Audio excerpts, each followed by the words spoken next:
अनीता, सुमित, रुचि, शालू, मोनाली, अशंता, शुभानी, स्नेहा, जीवन, राहुल, राधे, दिनेश, प्रताप, महेश, सीमा, इंदु, अमृत, रेणु, दीपा, अंबिका, प्रीति, नमस्ते सीमा, साक्षी, विप्लव। आज हम एक बड़े ही महत्वपूर्ण विषय को डिस्कस करेंगे जो कि बहुत ही टेक्निकल है लेकिन आपके इतिहास की दृष्टि से बहुत ही उपयोगी है, जरूरी है। हेलो निशा, मीनाक्षी, स्निग्धा। तो ये इसका संबंध तो पूर्व मध्यकालीन राजवंशों से है, प्राचीन राजवंशों से भी है, भारतीय प्राचीन इतिहास और पूर्व मध्यकालीन इतिहास है। I am fine Sakshi, what about you? बड़े दिनों बाद आई, कहाँ थी? और इसको जाने बिना मंदिर आर्किटेक्चर से एक दो क्वेश्चन जरूर आते हैं हर एक एग्जाम में। तो मैंने एक स्पेस खाली रख छोड़ा था इसलिए कि बहुत ही इंपॉर्टेंट कुछ छूटता होगा उसको उस स्पेस में कवर करेंगे, इसलिए मैंने इसको नाम दिया some significant facts about regional states. Hello Rahul, good evening. तो आज हम इसी को थारोली डिस्कस करेंगे, इसकी टेक्निकलिटी समझने का प्रयास करेंगे और तीनों भौगोलिक क्षेत्रों में, उत्तर भारत, मध्य भारत में, दक्षिण और दक्षिण भारत। ओके ओके साक्षी। तो इन तीनों में परिस्थितिगत भिन्नता थी, भौगोलिक भिन्नता भी थी और अलग अलग वंशों ने भी शासन किया। तो मंदिर वास्तुकला को समझना बहुत ही इंपॉर्टेंट है क्योंकि प्राचीन भारतीय समाज मंदिरों के इर्द गिर्द ही निर्मित था। धर्म और मंदिर इनके जीवन के बहुत ही उपयोगी और आवश्यक अंग हुआ करते थे। गुड इवनिंग पद्मा, दीपक। तो इनको सावधानी से समझने की आवश्यकता है, इनकी तकनीकी विशेषज्ञता से प्रश्न आते हैं। आमलक क्या है, गोपुरम क्या है, प्रदक्षिणापथ क्या है, शानदार मंदिर क्या है, निरंधार मंदिर क्या है। और ऐसे भी प्रश्न आते हैं कुछ मंदिर की एक ही शैली में निर्मित हुए हैं। लिंगराज का मंदिर की शैली का है, कोणार्क का मंदिर की शैली का है, ऐहोल का मंदिर की शैली का है। किस शैली से किस राजवंश का संबंध है, किस शैली से किस टाइम पीरियड का संबंध है, किस मंदिर निर्माण शैली से किस भौगोलिक स्थान का संबंध है। नमस्ते संजय, जितेंद्र, मालविका। तो इनके बारे में मैंने थोड़ा सा रिसर्च किया, डीपली रिसर्च किया और बड़ी मेहनत भी की ताकि आपको थारोली ये चीजें बताई जा सकें डीपली, ताकि एक बार पढ़ने के बाद इस प्रकार के जो भी प्रश्न आते हैं उनका सरलता से आप समाधान कर सकें। गुड इवनिंग मोहित, अनीता। तो टेम्पल आर्किटेक्चर, मंदिर वास्तुकला, ये आज का विषय है। ये मेरा बैच चल रहा है और आप में से बहुत सारे लोगों ने इसका लाभ भी उठाया है और ये 9:30 बजे हमारा विशाल सर का बैच कोर्स है, तो इसमें ज्वाइन करें 9:30 बजे। नाना प्रकार के सूचनाएं इसमें मैं प्रदान करता रहता हूँ जो आपकी परीक्षा की दृष्टि से उपयोगी तो नहीं है लेकिन आपके जीवन की दृष्टि से भी उपयोगी। आज से हम इसमें शुरू कर रहे हैं कम्युनिकेशन। अभी तक हमने डाटा इंटरप्रिटेशन और लॉजिकल रीजनिंग किया है। आज से कम्युनिकेशन है, 4 क्लासेस कम्युनिकेशन की होगी। उसमें केवल पीवाईक्यू डिस्कस नहीं किया जाएगा, पीवाईक्यू के थ्रू थ्योरी डिस्कस की जाएगी। नहीं, यूनिट 8 जो है आपका कम्युनिकेशन कम्युनिकेशन नहीं है, ये आईसीटी है, इन्फॉर्मेशन एंड कम्युनिकेशन टेक्नोलॉजी। हाँ बोला तो मैं इन्वायरमेंट था, जब मैंने चेक किया तो 8 यूनिट निकला आईसीटी। चलो इसके बाद इन्वायरमेंट आएगा, तो ये भी तो इसमें से तो 4-5 क्वेश्चन इसमें से आते हैं। तो ये 9:30 बजे आप सभी का आमंत्रण है। जो नहीं ज्वाइन कर रहे हैं वो बहुत कुछ मिस कर रहे हैं और जैसा मैं डिटेल में एक्सप्लेन करता हूँ to the point elementary. Okay sorry, welcome. तो इसको एक बार आप समझ लेंगे तो मुझे नहीं लगता है कि अन्यत्र जाने की और अन्यत्र समझने की आवश्यकता है। पेपर 1 का ही 9:30 की क्लास चलती है, निरंतर चलेगी जुलाई तक।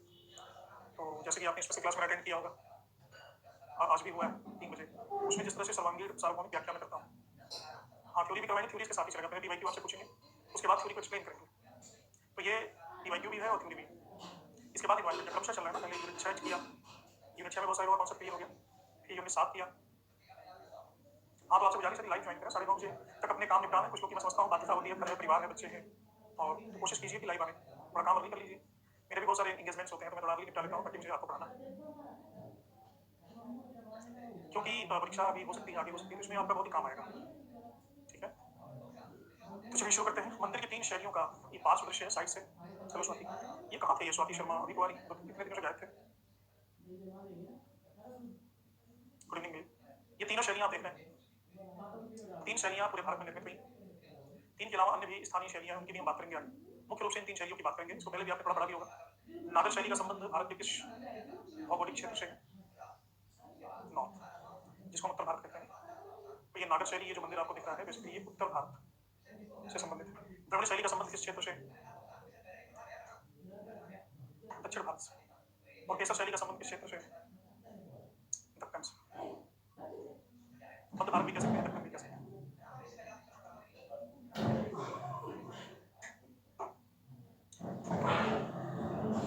इसका डिमार्केशन पॉइंट है, बीच में यहाँ पे है विंध्याचल पर्वत, जिसको अगस्त ऋषि ने आगे बढ़ने से रोक दिया था, और यहाँ पर है कृष्णा नदी इस इलाके। विंध्याचल पर्वत के उत्तर में जितने भी मंदिर विकसित हुए हैं उन्हें कहा जाता है नागर, और विंध्याचल पर्वत से और कृष्णा नदी के बीच जितने भी मंदिर विकसित हुए हैं उनको कहा जाता है केसर, और कृष्णा नदी के दक्षिण में जितने भी मंदिर विकसित हुए हैं उन्हें कहा जाता है द्रविड़। ये शैलियाँ हैं।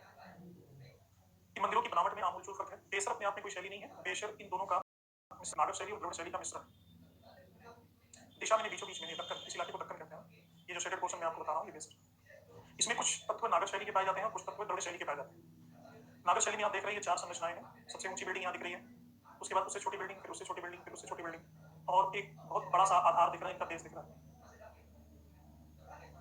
ओके साथी, कोई बात नहीं। और द्रविड़ शैली में आप देख रहे हैं कि व्यापकता बहुत है, यानी इसका विस्तार बहुत है। और द्रविड़ शैली में जो विमान है, शिखर जिसको हम बोलेंगे, ये शिखर की लंबाई नागर शैली की अपेक्षा बहुत ज्यादा है। हालांकि चित्र में लगभग दोनों बराबर दिख रहे हैं, लेकिन इन प्रैक्टिस इनके शिखर की ऊंचाई बहुत ज्यादा होती है और इनका विस्तार बहुत ज्यादा, इनका विस्तार बहुत ज्यादा होता है। और केसर शैली इन दोनों का मिश्रण देखने से भी लग रहा है कि कुछ एलिमेंट इसमें द्रविड़ शैली के शामिल है और कुछ एलिमेंट इसमें नागर शैली के शामिल है। तो इन्हीं के बारे में हमें विस्तार से पढ़ना है, एक एक बारीकी को पढ़ना है, एक एक तकनीकी विशेषताओं का ध्यान रखना है और तकनीकी विशेषताओं से ही परीक्षा में प्रश्न पूछे जाते हैं। वही आगे बढ़ते हैं। आगे बढ़ने के पहले एक बात मैं क्लियर कर दूं कि भारत में जो मंदिर बने, इंडस वैली सिविलाइजेशन में मंदिर जैसी कोई चीज नहीं पाई गई। वैदिक काल में मंदिर जैसी कोई चीज नहीं निर्मित हुई। मौर्य काल में सबसे पहले मंदिरों का ढांचा मिलना शुरू होता है, लेकिन इसमें कोई शिखर नहीं पाया गया, शिखर एब्सेंट। और ज्यादातर लकड़ी के मंदिर निर्मित हुए हैं मौर्य काल में। गुप्त काल में हम पहली बार मंदिर कला शैली का विकास देखते हैं। गुप्त काल में ही विकास क्यों हुआ मंदिर कला शैली का या मंदिर वास्तुकला का, उसके पीछे गहरा कारण है। सातवाहन काल में, सातवाहन पहला प्राचीन भारतीय वंश है जिन्होंने ब्राह्मण धर्म को या वैदिक धर्म को प्रतिष्ठा देनी शुरू की और बहुत सारा दान देना शुरू किया। सातवाहन काल में मंदिरों के बारे में परिप्रेक्ष्य में बदलाव आया, परिवर्तन आया और मंदिर को माने जाने लगा एक जीवित सत्ता। इसके पहले मंदिर को एक जीवित सत्ता नहीं माना जाता था। सातवाहन काल में मंदिरों को जीवित सत्ता मानने का मतलब ये है कि पहली बार मंदिर में प्राण प्रतिष्ठा होती है सातवाहन काल में। अब ये थोड़ा सा अंधविश्वास की बात लगेगी, पत्थर की मूर्ति, उसमें प्राण प्रतिष्ठा का मतलब, प्राण प्रतिष्ठा का मतलब ये है कि जो आत्मसत्ता को जानते हैं वो निरंकार को भी जानते हैं। निरंकार का मतलब है कि हमारी आत्मा का कोई आकार नहीं है, हमारी आत्मा आकार और स्थान के बाहर है, लेकिन वो है। स्थान में नहीं है, समय में नहीं है, आकार में नहीं है, लेकिन वो है। निरंकार का मतलब ये है कि उस आत्म तत्व को जो लोग अनुभव कर सकते हैं उनके लिए तो मंदिर की आवश्यकता नहीं है। तो उपनिषद काल तक आत्म तत्व को सीधे अनुभव करने वाले लोग थे बिना किसी आधार के, लेकिन जैसे जैसे ये उपनिषद काल से स्खलित हुए, ये विज्ञान होता चला गया, तो हमको परमात्मा तत्व को अनुभव करने के लिए एक आधार की आवश्यकता महसूस हुई। परमात्मा को भारत में कहा गया है ईश्वर। ईश्वर शब्द बनता है ऐश्वर्य से। ऐश्वर्य का मतलब क्या होता है? ऐश्वर्य का मतलब क्या होता है? नहीं, ऐश्वर्य का मतलब होता है समृद्धि, प्रॉस्पेरिटी। ऐश्वर्य का मतलब होता है कि हमारे पास हमारी आवश्यकता से बहुत ज्यादा है, बहुत ज्यादा वैभव, वेरी गुड, वैभव। तो मंदिर इसी वैभव के प्रतीक बने, वैभव के प्रतीक बने। और जो देव सत्ता है, देवता जिनको हम कहते हैं ब्रह्मा विष्णु महेश, ऐसा नहीं कि देवता पहले उपलब्ध नहीं थे, पूरा ऋग्वेद इन देवताओं की स्तुति से भरा हुआ है, सारा वेद इन देवताओं की स्तुति से भरा हुआ है, इन देवताओं से संबंधित कर्मकांडों से आपूरित है। लेकिन वैदिक विज्ञान जब और भी आगे बढ़ता है तो देवताओं को जन सामान्य को सुलभ कराने का प्रयास होता है, देवताओं को जन सामान्य को सुलभ कराया जाए। ऐसी एक संरचना होनी चाहिए जो देखने से ही वैभव की प्रतीति हो, उसी संरचना का नाम मंदिर। मंदिरों में भारत के राजवंशों ने अपनी पूरी ऊर्जा झोंक दी। किसी भी राजा के जीवन को सार्थक तभी माना जाता था जब अपने जीवन काल में मंदिर निर्मित कर लेता था। अब क्या ये मंदिर मात्र उनके पराक्रम या उनके शक्ति या उनके वैभव की अभिव्यक्ति थे? बहुदेववादी तो हर काल रहा है, वैदिक काल आगे भी बहुदेववादी है, वैदिक काल तो बहुदेववादी था नहीं। एक और आश्चर्यजनक विषय है, एक गांव है कोई और गांव में हजारों लोग रहते हैं। गांव के लोगों का जीवन बड़ा ही सरल है। गांव के लोग अपनी आजीविका के लिए क्या करते हैं? क्या करते हैं? खेती करते हैं। और क्या करते हैं? खेती करते हैं, कुटीर उद्योग चलाते हैं, कपड़े बनाते हैं, शिल्पकारी करते हैं, दस्तकारी करते हैं। कुछ लोहार हैं, कुछ सुनार हैं, कुछ चमकार हैं, कुछ पितलकार हैं, कुछ काष्ठकार हैं, कुछ ऐसे कारीगर हैं जो मिट्टी के बर्तन बनाते हैं, यानी कुछ लोग व्यापार भी करते हैं। भारतीय संस्कृति में एक आदर्श स्थापित किया गया गुप्त काल के बाद, यानी ये शुरू हो गया सातवाहन काल से ही। वो आदर्श क्या था कि हमको अपनी पूरी संस्कृति को बनानी है देव संस्कृति। समाज के सामने जितना ऊंचा आदर्श होगा, समाज की चेतना उतनी ही ऊंची उठेगी। वर्तमान की चेतना इतनी नीचे क्यों गिर गई है? उसका कारण आपको पता है? आज का जो दौर है उसकी चेतना बिल्कुल बॉटम पे चल रही है। उसका कारण क्या है? उसका कारण है कि हमारा आदर्श बड़ा ही निम्न हो गया। आज के समय में हमारे आदर्श कौन लोग हैं? हमारे आइडियल कौन लोग हैं? जो बच्चा घर में पैदा होता है, वेरी गुड, फिल्मी सितारे, टिकटॉक के हीरो, या जो बहुत ज्यादा पैसे कमा के बैठे हैं वो लोग, या किसी सीरियल के हीरो या किसी सीरियल की हीरोइन या किसी फिल्म की हीरोइन या किसी ने मिस यूनिवर्स जीत लिया, किसी ने मिस वर्ल्ड का खिताब जीत लिया, तो बच्चों के सामने आदर्श क्या है? हमको ज़्यादा से ज़्यादा पैसे कमाने हैं, हमको फीता काटना है घूम घूम के, हमको ये प्राइज वो प्राइज जीतना है। अब उसके लिए चाहे कुछ भी करना है। छोटे बच्चे हैं, मम्मी मिकी को माउस बोला देख रहे हैं, मिकी माउस देख रहे हैं, कार्टून देख रहे हैं, वो अपने जीवन में कार्टून बनते चले जा रहे हैं। शिक्षा का मतलब है अंग्रेजी बोलना, शिक्षा का मतलब है डिबेट में दूसरों को पराजित करना, शिक्षा का मतलब है कमाना। जीरो होनी चाहिए, हो गई है। देव संस्कृति का इन्होंने अभियान किया था भारतीय समाज में, और पूरे के पूरे जीवन को इन्होंने 16 संस्कारों में किया। ये 16 संस्कार मैंने आपको पढ़ाए हुए। और इस देव संस्कृति के मध्य में क्या था? देव संस्कृति का जो सबसे बड़ा केंद्र था वो मंदिर था। ये मंदिर मात्र एक बिल्डिंग नहीं थी, ये मंदिर चेतना का पुंज था। चेतना का पुंज था। यहाँ पे एक देवता होता था और सभी लोग अपने जीवन के जो भी महत्वपूर्ण आवश्यक कार्य हैं वो मंदिर में संपन्न करते थे। विवाह मंदिर में होता था, इसलिए मंदिरों में मंडप बनाया गया। मंडप 16 संस्कार में जो भी उपनयन संस्कार या जो भी मुख्य संस्कार होते थे वो मंदिर में होते थे। शिक्षा मंदिर में होती थी, किसी का मुंडन होगा मंदिर में होगा, किसी के साथ कोई भी कार्य होगा मंदिर में होगा, किसी के पास सरप्लस प्रोडक्शन हो जाएगा, ज्यादा पैसे आ जाएंगे, फसल ज्यादा हो गई है, 1 लाख की उम्मीद थी 10 लाख हो गई है, तो 9 लाख रुपया वो मंदिर को जाकर के दे आएगा। किसी की फसल सूख गई है, प्राकृतिक आपदा आ गई है, 1 लाख रुपए की उम्मीद थी 10,000 ही मिले, 1 लाख रुपया जाकर के मंदिर से ले आएगा। उसके लिए कोई एग्रीमेंट नहीं होगा, पट्टा कबूलियत नहीं होगा, स्वेच्छा से जब उसके पास होगा तो 2 लाख रुपया जाकर मंदिर में दे दिया आएगा। क्यों दिया है? क्योंकि उसके अवचेतन गया है, ईश्वर बैठा है, वो निरपेक्ष है और हमारे कर्मों का हिसाब रखता है। इस गांव में अपराध नहीं होंगे, अपराध इसलिए नहीं होंगे कि यहाँ पुलिस बैठी हुई है। इस गांव में अपराध इसलिए नहीं होंगे कि लोग ये मान रहे हैं कि हमारा जो मालिक मंदिर में बैठा है वो हमारी सभी चीजों को देखता है, वो ईश्वर है वहां बैठा है। और अस्तित्व का कुछ ऐसा सिस्टम है कि जो आप मानते हो ना वही होता है, जो हमारी मान्यता है वही घटित होता है। इसी पे आज 21वीं शताब्दी में रिसर्च हुआ और एक मूवी आई है, आपने यूट्यूब पे देखी होगी, वो मूवी है द सीक्रेट। द सीक्रेट कितने लोगों ने देखी है? इसका हिंदी वर्जन है रहस्य, नहीं देखी है? आधे घंटे की 1 घंटे की मूवी है, हिंदी में भी इंग्लिश में भी, यूट्यूब पे सर्च करना, इसमें जरूर। इसका एक ही बॉटम लाइन है, आपके जीवन में वही होता है जो आप मानते हैं, यानी आपके जीवन क्या है? आपकी मान्यता है और कुछ नहीं।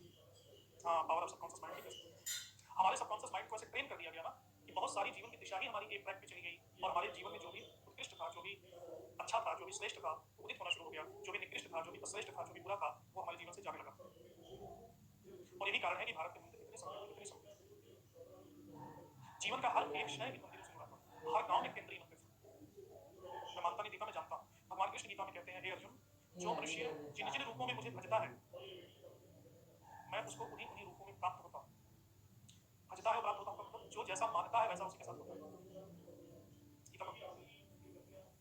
इसमें लिखा हुआ, आप मानते हो कि जीवन मंगलमय है, आपके साथ मंगल होगा। आप मानते हो जीवन नरक का द्वार है, आपके साथ नरक के द्वार खुल जाएंगे।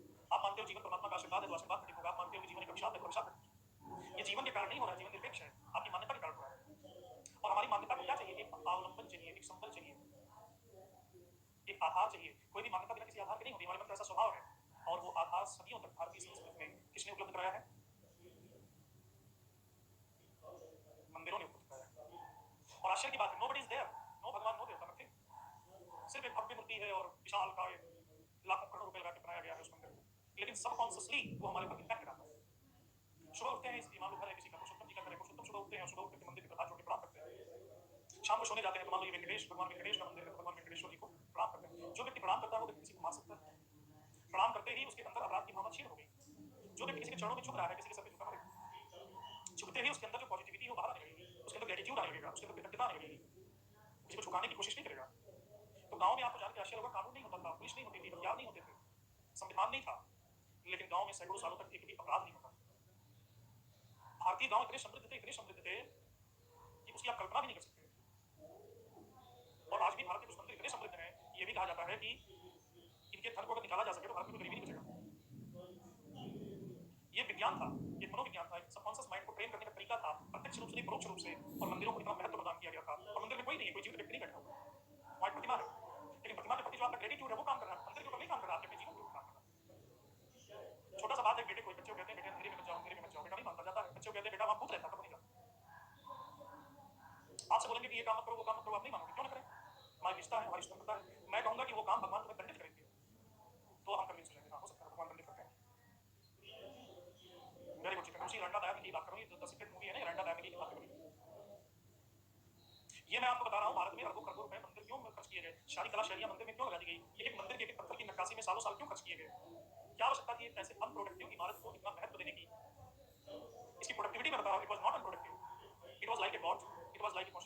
was like a police, it was like a subconscious control, it was like a guard of your productivity, guard of your prosperity, guard of your family. It was like explanation of anything, whatever is mysterious in life, whatever is unaware in life. बिना किसी थानेदार के भी लड़ाई चली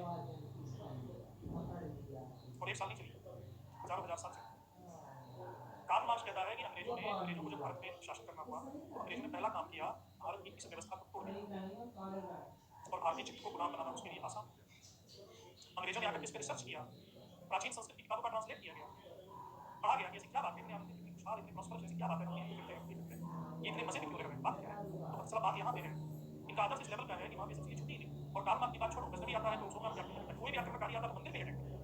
हम बोले पैसे के लिए अटैक करता है, पैसा चाहिए, चलो ठीक है पैसा चाहिए था, लेकिन सबसे ऊंची बात है चेतना को तोड़ना था, की ताकत और भारतीयों की ताकत के मंदिर में। अभी प्रतिहारों के बारे में मैंने पढ़ा कि वो वहाँ पे सेना लेकर जाते हैं मुल्तान में, और मुल्तान में जो अरब है वो सिर्फ यही काम करते हैं कि सूर्य मंदिर को तोड़ेंगे, वो सेना लेके आगे नहीं बढ़ते हैं। इतना महत्वपूर्ण ये संस्था है मंदिर, ये संस्था गुरुकुल का भी यही काम करता है, शिक्षा भी यही मिल रही है। जीवन में जो भी ऐसे प्रश्न है जो जिनका समाधान कोई व्यक्ति नहीं कर पाता उनका मंदिर करते हैं।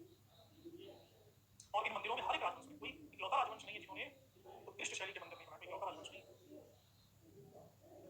होयसल, चालुक्य, प्रतिभा, परमार, चंदेल, किसी भी पाल, किसी भी राजवंश का नाम है, उन्होंने सब में कॉमन एक बात है कि बहुत ही इंटरेस्ट, ये सब में कॉमन है कि नहीं, छोटे छोटे भी राजा उन्होंने मंदिरों में इन्वेस्ट किया, क्यों किया, कारण करोड़ों अरबों खरबों रुपया मंदिर में लगाते, अपने घर में लगाते, अंबानी की बिल्डिंग पर टीवियां बना लेते, व्हाइट हाउस बना लेते, व्हाइट हाउस नहीं, महल नहीं बनाया। अब आपको मुझे लगता है समझ में आ गया होगा कि एक मंदिर का मनुष्य के जीवन दर्शन, मनुष्य की चेतना, मनुष्य की मान्यता और समाज के सबकॉन्शियस माइंड से कितना गहरा संपर्क था, कितना गहरा प्रभाव था। और यही कारण था कि मंदिरों में इतनी ऊर्जा लगाई भारत, और जिस दिन से ये ऊर्जा लगनी बंद हो गई उस दिन से भारत का पतन शुरू हो गया। आज हम न सही से अंग्रेज हैं न सही से भारतीय हैं। अब प्रश्न उठता है चलो मंदिर तो गुप्त काल से बनने शुरू हुए, गुप्त काल के पहले क्या भारतीयों की चेतना उत्कृष्ट नहीं थी? प्रश्न उठता है गुप्त काल के पहले क्या था? गुप्त काल के पहले मंदिर का नाम स्तूप और चैत्य, 84,000 स्तूप अशोक ने दिए। ये वही अनकॉन्शियस काम था जो मंदिर कर रहे हैं, वही काम मौर्यों ने करा। कुषाणों ने देवकुल बनवाया, बिल्कुल से वैदिक काल में क्या था? वैदिक काल में मंदिर का काम यज्ञ करना, वैदिक काल से आगे जाओ, वैदिक संस्कृति यज्ञों की संस्कृति है, देव संस्कृति है, कर्मकांडों की संस्कृति। उपनिषद काल में मंदिर का काम गुरु करना। इंडस वैदिक में कोई काम करने वाला नहीं था, तो ये परंपरा कुछ सौ सालों से ज्यादा टिकी नहीं। कुछ बात है कि हस्ती मिट्टी नहीं हमारी दौरे जहां है दुश्मन, क्या क्या कहा इकबाल ने, अल्लामा इकबाल ने, सदियों रहा है दुश्मन दौरे जहां हमारा। वैदिक संस्कृति के बाद आज तक उस संस्कृति के एलिमेंट जिंदा है, मिट्टी नहीं है। और जितना आक्रमण हुआ है वैदिक काल से अभी तक भारतीय संस्कृति पे, विश्व की किसी संस्कृति को नष्ट करने का उतना प्रयास कभी नहीं हुआ है, लेकिन हम नष्ट नहीं हुए।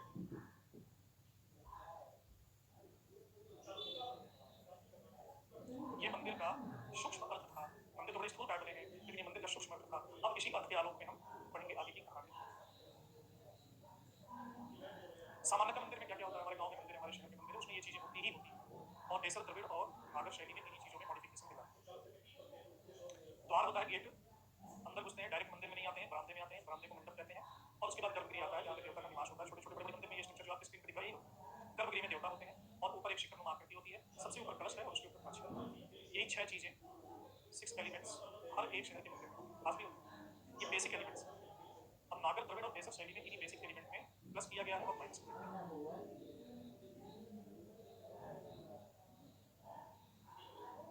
जवाब तो मिल गया। ये देखिए मंदिर की तीनों शैलियों का पास दृश्य, ये सभी को पढ़ने में आ रहा है।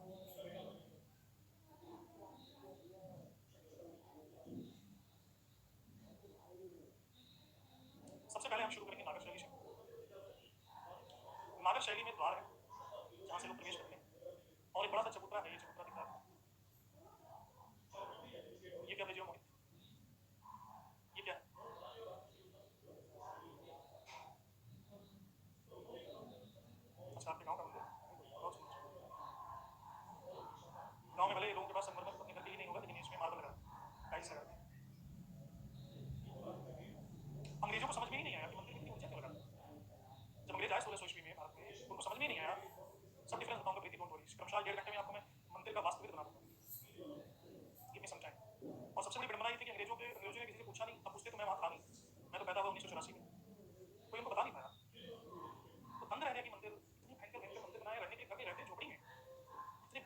विशाल का एक भव्य मंदिर बनाए थे।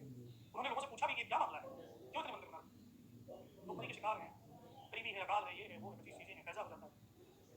और तो और बीमारियों को भी देवताओं से जोड़ देते थे। शीतला माता का बीमारी हो गया है, हैजा माता का बीमारी हो गया है, चेचक को भी कानपुर से माता बोल देते थे। मतलब बीमारियों में भी अध्यात्म पड़ा। ऐसा सबकॉन्शियस ट्रेन हो गया। अभी कुछ कोरोना मैया भी बिहार में करते हैं। कोरोना मैया बड़ी मुझसे पूछिए तो मैं जैसे आपको समझा रहा हूँ, मैं बता लेकिन मैं पैदा होने में थोड़ा सा लेट कर दिया। तो ये देखिए, सबसे पहले हम बात करेंगे नागर शैली।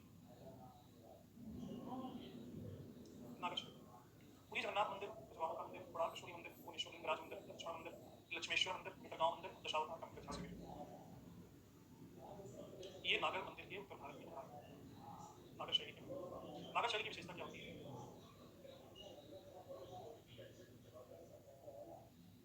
ये थोड़ा सा समझ लीजिए। और तीनों में अंतर क्या है ये भी समझ लीजिए। कोई भी प्रश्न होगा बीच में पूछना, रेलिवेंट क्वेश्चन। हाँ, एक द्वार होता है, द्वार से हम छोटे मंडप में घुसते हैं। इसके बाद ये जो आपको दिख रहा है, ये मंडप, बड़ा मंडप। हर नागर शैली में मंडप होते हैं, मंडप द्रविड़ में भी होते हैं, मिशन में भी होते हैं। और उसके बाद सबसे बड़ा मंडप होता है। नॉर्मली इन मंडपों में देवताओं की शादी की जाती है, देव उत्सव मनाया जाता है, उनका जन्मदिन मनाया जाता है। भारत में जो त्योहार है वो देवताओं के जन्मदिन पे, देवताओं के उत्सव से सजे होते हैं। लेकिन सबसे मुख्य होता है इनका गर्भगृह, जिसमें मुख्य देवता की मूर्ति रहती है। यहाँ पर होता है इनका गर्भगृह।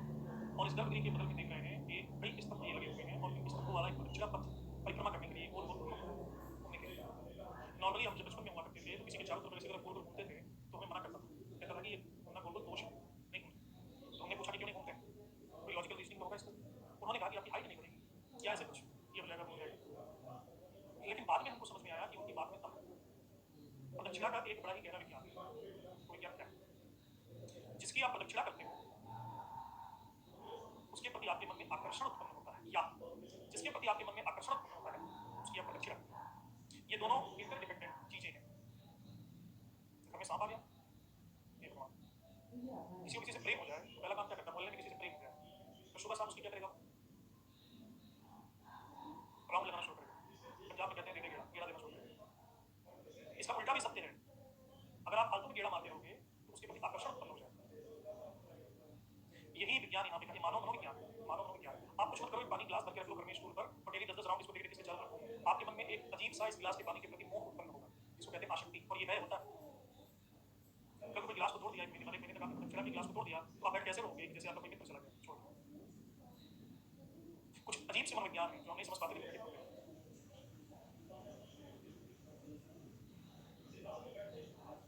तो ये प्रदक्षिणा पथ जो बना होता था, ये गर्भगृह में देवता के चारों तरफ हम स्तुति करने के लिए उसका चक्कर लगाते थे। आप भी मंदिर जाते होंगे, लोग प्रदक्षिणा करते हैं। और ये स्तुति का भाग, स्तुति का विषय है।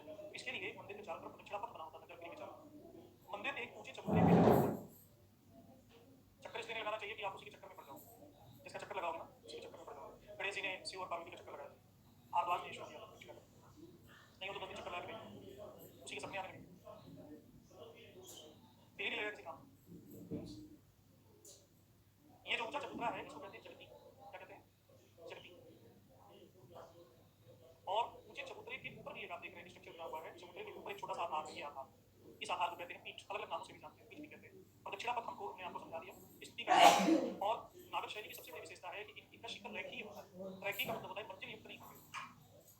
नॉर्मली जो द्रविड़ वास्तुकला में आप देखेंगे शिखर जो बना है वो कई स्टोरी का बना होता है, पिरामिडाकार होता है।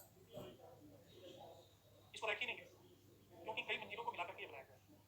लेकिन ये एक यहीं से निर्माण शुरू होता है और एक ही मंजिल ऊपर तक जाता है, इसलिए इसे कहते हैं लीनियर। जगती का मतलब होता है बेस, इसका बेस चबूतरा जिस चबूतरे पे बनता है। और जगती के ऊपर एक छोटा सा बेस होता है, उसको कहते हैं पीठ। ये जो चीज है, ये जो शेडेड पोर्शन आप देख रहे हो, ये पीठ। और ये रेखीय शिखर है। शिखर सबसे ऊपर का जो पोर्शन है, ये जो तलवार निकला हुआ है यहाँ पे, ये नीली वस्तु निकली हुई है, ये है शिखर। और यहाँ एक घड़ी की जैसी, चमकती घड़ी की जैसी आकृति आपको दिख रही होगी, इसको कहते हैं कलश। कलश का मतलब ही घड़ा। इस प्रकार की आकृति है जैसे घड़ा होता है, ये है कलश, ये इसी प्रकार की आकृति। और कलश रखने के लिए इस प्रकार के उल्टे कमल के फूल की तरह स्टिक, पंखुड़ी को कहते हैं आमलक। आमलक का मतलब होता है कमल का फूल। स्टिक हो गया सभी का।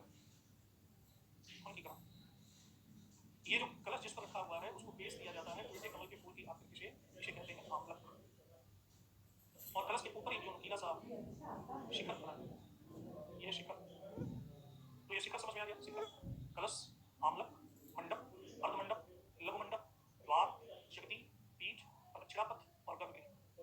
गर्भगृह यानी जहाँ पे मुख्य देवता का स्थान, जहाँ पे जाकर के पूजा करते हैं। ये जो मंडप, अर्धमंडप, ये जो जगह है, ये पब्लिक के लिए एक्टिविटी सेंटर है। पीठ,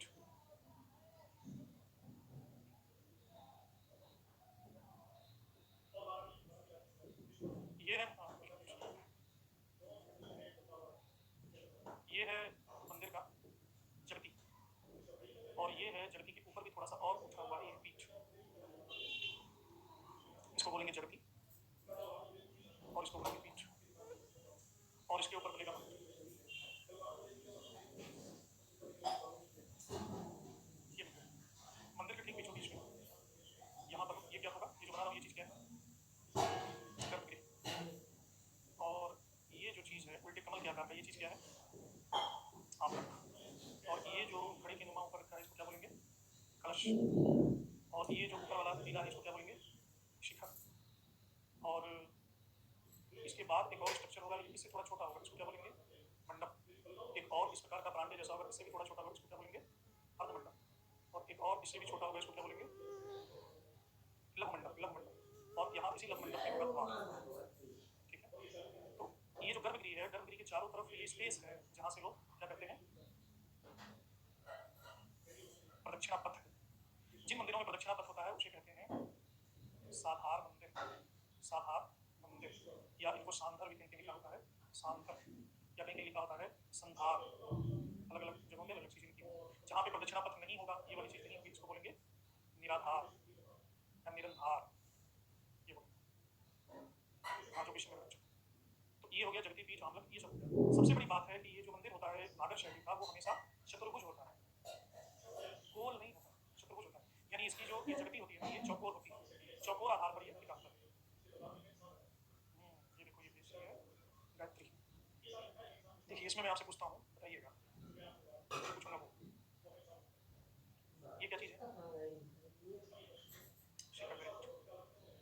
ये क्या चीज़ है, कलश। और ये क्या चीज़ है, आमलक। और यहाँ अंदर में क्या चीज़ रहेगा, गर्भगृह।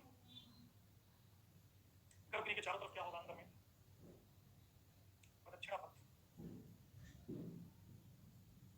ये क्या चीज़ है, मंडप। ये क्या है,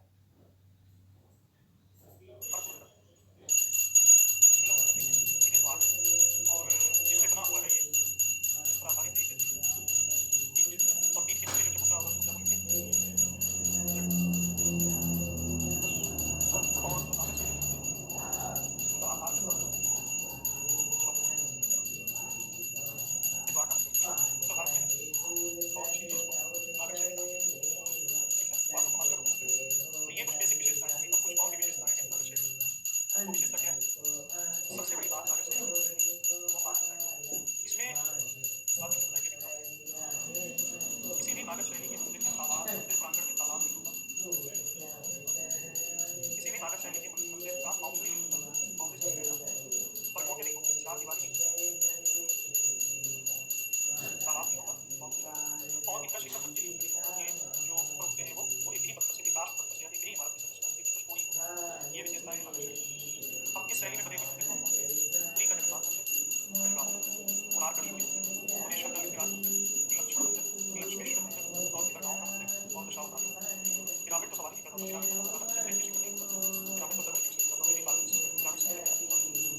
नागर शैली की सबसे बड़ी विशेषता है कि पंचायतन शैली है। पंचायतन शैली क्या होती है? एक साथ 5 मंदिर कम से कम बनाए जाते हैं, जिसमें एक जो मंदिर होगा वो मुख्य मंदिर होगा और बाकी 4 मंदिर होंगे वो इनके सहायक होंगे। जैसे खजुराहो का मंदिर है, वहाँ पे एक साथ ग्रुप ऑफ टेम्पल्स मंदिरों का समूह है, 5 मंदिर। कहीं भी नागर शैली में बना हुआ है वो 5 मंदिर एक साथ, कम से कम 5 मंदिर, मतलब ज़्यादा से ज़्यादा तो हज़ारों भी बन गए हैं, लेकिन 5 से कम संख्या नहीं। पंचायतन इसको कहते हैं। एक साथ 5 मंदिर मान लीजिए, मुख्य मंदिर एक ही होगा और शिखर सभी मंदिरों में, 5 मंदिरों में शिखर होगा ही। नागर शैली के मंदिर में गोपुरम नहीं होता। गोपुरम द्रविड़ शैली के मंदिरों की विशेषता है। गोपुरम यानी बड़ा सा गेट दरवाजा, अलंकृत दरवाजा जो बहुत ही ऊंचा होता है। जलाशय नहीं होता, जो मैंने बताया, पॉन्ड नहीं होता और बाउंड्री नहीं होती। और एक और विशेषता है कि इनका जो मेन गेट होता है, इस मेन गेट पर गंगा और यमुना नदी की मूर्तियां होती हैं। मकर पे बैठी हुई गंगा होती है और शायद कछुए पे बैठी हुई या किस पे बैठी हुई यमुना होती है। ये इनको गेट कीपर बनाता है, मंदिर के मेन गेट के पहरेदार। नागर शैली के भी 3 पार्ट हैं। उड़ीसा नागर शैली थोड़ी सी अलग है, खजुराहो की नागर शैली थोड़ी सी अलग है और सोलंकी यानी गुजरात की नागर शैली थोड़ी सी अलग है। जो मैंने आपको बताया था कि एकमात्र नागर शैली के मंदिर में तालाब पाया जाता है, कौन सा मंदिर था? सूर्य मंदिर, सूर्य मंदिर, ये सोलंकी शैली का मंदिर। लेकिन बेसिक डिफरेंस नहीं होता, ये थोड़ा थोड़ा सा, किसी में 3 मंडप बना दिए, किसी में 4 मंडप बना दिए, किसी में 2 ही मंडप हैं। इस तरह का डिफरेंस है, हल्का फुल्का डिफरेंस है। तो इसलिए नागर शैली के 3 भाग किए गए हैं, उड़ीसा की नागर शैली, खजुराहो का नागर शैली और सोलंकी। हाँ, पांचों मंदिर में नहीं नहीं, मंडप अर्धमंडप नहीं होते, शिखर सब में होते हैं। शिखर सब में होते हैं, मंडप अर्धमंडप तो सिर्फ मुख्य मंदिर, मैंने बताया सिर्फ शिखर होता है। समझ गए? तो ये कंप्लीट विशेषता है नागर शैली के मंदिरों की। अब दूसरी विशेषता है द्रविड़ शैली के मंदिरों की। इसी चीज को देखते हैं। ये जो बीचों बीच जो लगता है द्रविड़ शैली का, द्रविड़ शैली के मंदिर में सबसे बड़ा डिफरेंस होता है इसमें गोपुरम, जो मेन गेट आपको दिख रहा होगा, ये सबके एरिया, ये जो मेन गेट है ना, ये बड़ा ही भव्य अलंकृत और पिरामिड के आकार का मेन गेट बनाया जाता है, इसको कहते हैं गोपुरम। देखा सभी को, कलश भी सभी का, शिखर की सारी विशेषताएं सभी में, इसमें भी मंडप होता है और इसमें भी मंडप होता है। और इसमें एक और चीज होती है, अंतराल। अंतराल का मतलब ये होता है कि मुख्य शिखर से और मंडप के बीच की दूरी होगी, थोड़ा सा हट के मंडप बनता है, इसको अंतराल कहते हैं। जगती भी होता है इसमें, जैसे जगती उसमें था, पीठ भी होता है इसमें, लेकिन पीठ के ऊपर एक थोड़ा सा और कुर्सी उठी होती है, थोड़ा सा और एक पट्टी होती है, उसको अधिष्ठान कहते हैं। जैसे सबसे नीचे मंदिर के जगती होगा, जैसे कि नागर शैली में था, और ठीक उसके ऊपर थोड़ा सा होगा पीठ, जैसे नागर शैली में होगा, लेकिन एक थर्ड लेयर भी होती है, इसको क्या कहते हैं? थर्ड लेयर को अधिष्ठान। ये अधिष्ठान नागर शैली की विशेषता नहीं है, ये अधिष्ठान द्रविड़ शैली की विशेषता है। ऐसे आपसे प्रश्न पूछेगा कि अधिष्ठान किसमें है? नागर द्रविड़ में द्रविड़ शैली का है, नागर नहीं है। और इसका जो शिखर होता है वो पिरामिडाकार शिखर है। ये जो शिखर देख रहे हैं आप, कई मंजिलों का बना हुआ है। नक्काशी नक्काशी पत्थर उसमें भी होती है, लेकिन कई मंजिलों का बना हुआ है, एक के बाद एक पत्थर काट काट के नक्काशी करके एक के ऊपर एक रखे जाते हैं, एक के ऊपर एक, एक के ऊपर एक, एक के ऊपर एक, एक के ऊपर एक रखे जाते हैं। हाँ, गोपुरम तो ऑब्वियसली नहीं होता है और ये पिरामिडाकार शिखर नहीं होता है। ये पिरामिड क्या करता है? अब ये बेसिक डिफरेंस है, ये सब मैं नहीं बताऊंगा, कंफ्यूज हो जाओ, पहले जहाँ बता रहा हूँ वहीं की बात समझो। ये जो पिरामिड आकार, ये जो होता है ना, एक के ऊपर एक, एक के ऊपर एक, एक के ऊपर एक, एक के ऊपर एक, इसको कहते हैं विमान। अच्छा नाम नागर, गुजरात के जगन्नाथ टेम्पल का मॉडल बनाया है। ये जो पोर्शन है शिखर के नीचे और अधिष्ठान के ऊपर, इसको कहते हैं विमान। तो इसमें एक्स्ट्रा क्या है? एक्स्ट्रा है विमान, शिखर है पिरामिड आकार, अधिष्ठान होता है, ये भी एक्स्ट्रा है, और गोपुरम होता है, ये भी एक्स्ट्रा है, और अंतराल होता है, ये भी एक्स्ट्रा है। समझ गए? अब भारत में कहाँ-कहाँ पे ऐसे मंदिर हैं? द्रविड़ शैली, गंगैकोंड चोलपुरम का मंदिर द्रविड़ शैली का मंदिर है। बृहदेश्वर मंदिर किसने बनाया था? किसने प्रतिष्ठा की? राजराज मंदिर। महाबलीपुरम मंदिर, ये द्रविड़ शैली का मंदिर है। नो, अंतराल इज नॉट लाइक दैट। अंतराल में थोड़ा सा आपको बताता हूँ। जैसे ये मुख्य मंदिर है और मुख्य मंदिर के बाद मंडप। द्रविड़ शैली में, नागर शैली में मुख्य मंदिर के बाद मंडप शुरू हो जाता है, और नागर शैली में मंडपों के शिखर होते हैं, छोटे छोटे छोटे छोटे बस। ये मुख्य मंदिर है, मंदिर का शिखर, और इसके बाद ये मंडप शुरू हो गया, इसके बाद एक छोटा शिखर अर्ध मंडप शुरू हो जाएगा। ये तो नागर शैली की बात हुई। लेकिन इसमें द्रविड़ शैली में ये मुख्य मंदिर है और इस मुख्य मंदिर के ऊपर जो शिखर होगा वो पिरामिड आकार होगा, और यहाँ से छत निकल जाएगी और फिर यहाँ से मंडप शुरू होगा, यहाँ से मंडप शुरू होगा। और मंडप इतने चौड़े लंबे नहीं होते, इतने नहीं होते, मंडप थोड़े से छोटे ही होते हैं, छोटे की नागर शैली। इसका भी पिरामिड आकार होता है। तो ये जो बीच का स्पेस है ना, इसी स्पेस को कहते हैं द्रविड़ शैली, थोड़ी विमान शैली, विमान शैली, विमान का कोई प्रयोग नागर शैली में नहीं। ये देखिए मंडप यहाँ पे है, ये दिखा, और ये मुख्य इमारत यहाँ पे है, और ये बीच का जो स्पेस है, ये स्पेस दिख रहा है, ये स्पेस है आपका अंतराल, और इसका मंडप देखिए छोटा है, इसका मंडप बड़ा है, इसका मंडप कॉन्टिन्यूअस है, एक खत्म हुआ दूसरा शुरू हो गया, दूसरा खत्म हुआ तीसरा शुरू हुआ, इसका एक मंडप यहाँ है, फिर ये 11 शुरू हो गया, फिर उपलब्ध के पास गर्भगृह यहाँ होगा, बीचों बीच अंदर होगा। अंजुषा आने पर रिफ्रेश करो, ये नहीं है गर्भगृह, नहीं गर्भगृह मतलब अंदर ही होगा, अंदर ही है। तो क्लियर हो गया आपको बेसिक शैली और नाटक शैली में क्या डिफरेंस है? किसी को डाउट?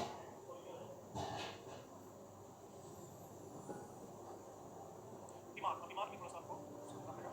ये जैसे कि मैं सबसे पहले बात करूँगा, इधर हो गया नाटक, इधर हो गया बेसिक। सोलंकी शैली नाटक शैली का एक प्रकार है। नाटक शैली में मैंने बताया कि ये हो गया, इसमें गर्भगृह है, दिमाग के बीच में गर्भगृह है, ठीक है, और इसका जो शिखर होता है वो सीधे या लीनियर जाएगा, एक ही पत्थर काट देता है। तो यहाँ पे ऐसे कलश रहेगा आमलक, यहाँ पे रहेगा कलश, यहाँ पे रहेगा शिखर। और बेसिक शैली में दिमाग में से गर्भगृह भी इसका ऐसे ही मतलब शिलापत नहीं है बेसिक शैली में, लेकिन जो शिखर बनेगा वो कई कितनी होगा, किसी छोटा पीला पीला, किसी भी पीला पीला, किसी भी यहाँ पे किसी ये जो स्टोरी है, स्टोरी है, इसी स्टोरी से कहते हैं दिमाग, सॉरी नहीं द्रविड़ की बात, ये जो स्टोरीज है ये दिमाग का मतलब क्या है? दिमाग is something separate from ground. दिमाग जो होता है लैंडिंग ग्राउंड से अलग है। और हाँ, तो पिरामिड का ये जो शेप है ना, ये जो वैसे शेप बनेगा, पिरामिड का शेप ऐसे ही होता है, ये जो शेप बनेगा इसको पिरामिड कहते हैं। शेप पिरामिड का मतलब गीजा का पिरामिड मत मानो, ऐसे होता है गीजा का पिरामिड का ओवरऑल जो शेप आएगा पिरामिड का, इसको पिरामिड दिखाओ।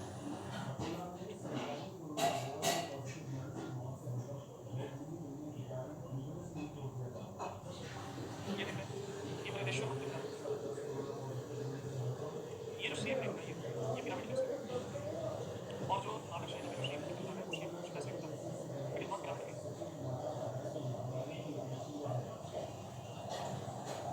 ये देखो, ये साउथ इंडिया का मंदिर पिरामिड शेप का, ये देखो शेप, ये तिरुपति बालाजी का, ये तिरुपति बालाजी का मंदिर है। छोटी छोटी स्टोरीज में नीचे की स्टोरी है, अलग अलग ये स्टोरी है।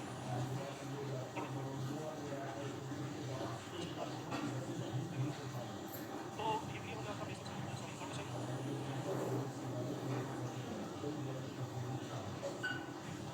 अब आप नाटक शैली की विशेषता, नाटक शैली का सबसे पहले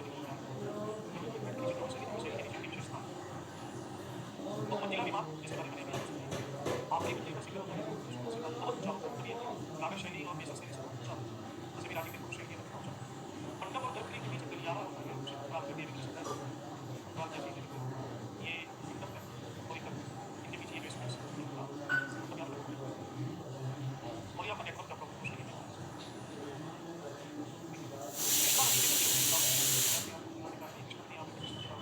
इसके दक्षिण में जितने भी मंदिर आपको मिलेंगे वो सारे सारे इसकी विशेषता यहाँ पे जलाशय होते हैं, सारे धर्म शैलियों में जलाशय होता होगा।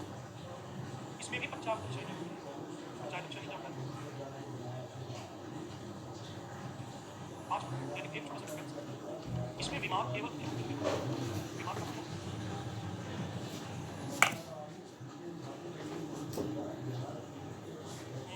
शिखर के नीचे वाला विमान केवल छोटे होता है, सभी के विमान नहीं। लेकिन नाटक शैली में मैंने देखा कि सभी के शिखर इसमें सभी के विमान नहीं। तो ये है बेसिक नाटक नाटक शैली। अब तीसरी शैली है बेसिक शैली, इन दोनों का मिक्सचर। द्रविड़ में शिखर के नीचे विमान होता है, नाटक में शिखर के नीचे विमान नहीं, नाटक में विमान होता ही नहीं।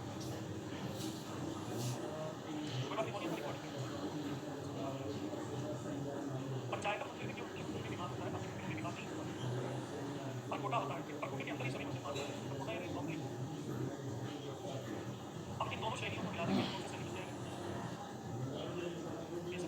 बेसिक शैली किसके बीच पाई जाती है?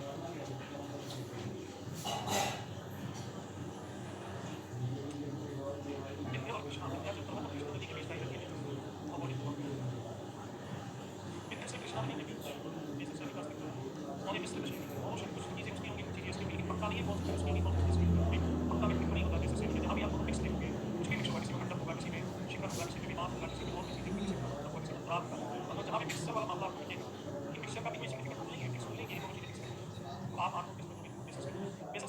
जो मंडप होता है वो ज़्यादा सुंदर नहीं होता है, और दक्षिणापथ जो होते हैं उसके वो बिल्डिंग के अंदर नहीं, बिल्डिंग के बाहर खुले होते हैं। बेसर शैली का जो विकास है वो चालुक्य और होयसलों द्वारा किया गया। चालुक्य शासकों ने पढ़ा, वेंगी के चालुक्य, बादामी के चालुक्य, कल्याणी के चालुक्य, इनके मंदिर बेसर शैली थे। और इसमें मुलायम और कठोर दोनों मंत्रों का यूज किया गया। ऊंचाई इनकी अपेक्षाकृत द्रविड़ शैली से कम होती है, 7वीं से लेकर 12वीं सदी के बीच ये मंदिर बने। तो बेसर शैली के बारे में टेक्निकली डिफाइन करना की जरूरत नहीं है। जहाँ पे आप खिचड़ी बना हुआ देखो ना, वहाँ पे क्या मतलब करोगे? बेसर शैली जहाँ देखो ये तो नाटक लग रहा है ना द्रविड़ लग रहा है, इसमें तो नाटक का भी क्वालिटी दिख रहा है, द्रविड़ का भी क्वालिटी दिख रहा है, तो मान लो ये बेसर है, इसके पास कोई अपना सर नहीं है, दूसरे का सर लगा के बोलता है बेसर शैली। जहाँ कंफ्यूजिंग स्ट्रक्चर दिखेगा वो बेसर शैली। अभी बेसर शैली कहाँ पाएगा? कौन कौन से मंदिर बेसर शैली? बेसर शैली का मंदिर है योगा का कैलाश मंदिर, इहोल मंदिर, उड्डा का सप्पा मंदिर, और बादामी के मंदिर, कर्नाटक का लाड़ का मंदिर। ये मुख्य मुख्य बेसर शैली के मंदिर। चित्र में देखिए बेसर शैली ये दिया हुआ है। अब इसमें देखिए फोटो में दिख रहा है कि इसमें आपको सब कुछ दिख रहा है मिक्सचर, मतलब इसमें मंडप का ठीक से पता नहीं चल रहा है, और इसमें आप ये भी नहीं कह सकते कि इसका विमान है वो द्रविड़ शैली के स्टाइल का है कि नागर शैली के स्टाइल का है, ये भी आपको नहीं पता चला, मिक्स्ड है। और ये जो इनका शिखर है ना, शिखर वाली जो बिल्डिंग है उसके बगल में देखिए एक और इधर निकला हुआ है, यानी मंडप को इसी में इन्होंने घुसा दिया, मंडप घुसा दिया, तो कंफ्यूजिंग मामला है इसलिए मंडप से कंटिन्यू, तो जो भी कंफ्यूजिंग मामला है वो बेसर शैली। मंदिरों के नाम आपको क्लियरली याद होने चाहिए, कौन कौन सा मंदिर है। अब मैं 2 मंदिर आपको दिखाता हूँ, आप बताइए कौन सा किस शैली का मंदिर है, देखने से ही पता चलेगा। एक मिनट,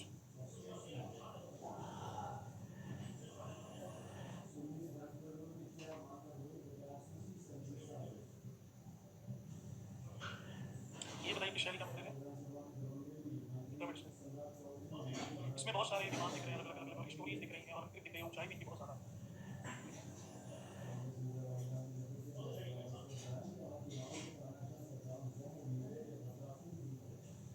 ये बताइए किस शैली का मंदिर है? नागर शैली। फिर देखिए राक्षस समझ आता है, नागर शैली का। ये लिंगराज मंदिर है।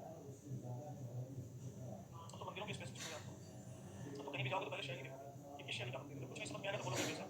ये किस शैली का मंदिर है? बेसर गलत है, नागर शैली मंदिर या महादेव का मंदिर दिख रहा होगा।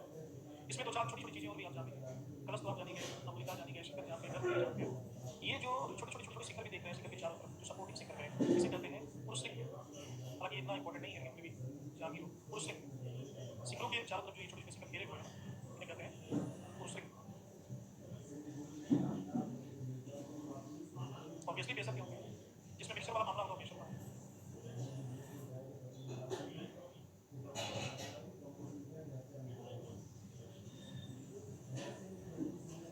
देखो मंदिर का जो मामला ये बताइए, ये किस शैली का मंदिर है? ये मिक्स्ड है, ये बेसर शैली का। इसमें ये कभी-कभी तो ये फील गुरुद्वारा है, कभी-कभी लग रहा है कोई मस्जिद है, कभी-कभी लग रहा है कोई मकबरा है, कभी-कभी लग रहा है कोई महल है। हाँ, ये कुछ पता नहीं लग रहा। ये किस शैली का मंदिर है? इसमें ये बेसर शैली का मंदिर है, डिफरेंट इसमें मंजिल है, ठीक है। तो नागर शब्द नगर से बना है, नगर में निर्माण हुआ नागर शैली के मंदिरों का, और ये सब चीज़ें मैं आपको बता चुका हूँ, ये सब मैंने एक्सप्लेन कर दिया, इसको फिर से पढ़ने की जरूरत नहीं है। द्रविड़ शैली के बारे में भी बता दिया, बेसर शैली के बारे में बता दिया, ये सारे नोट्स में आपके समझ गए।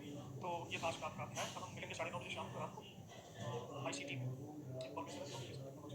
तब तक के लिए आप सभी को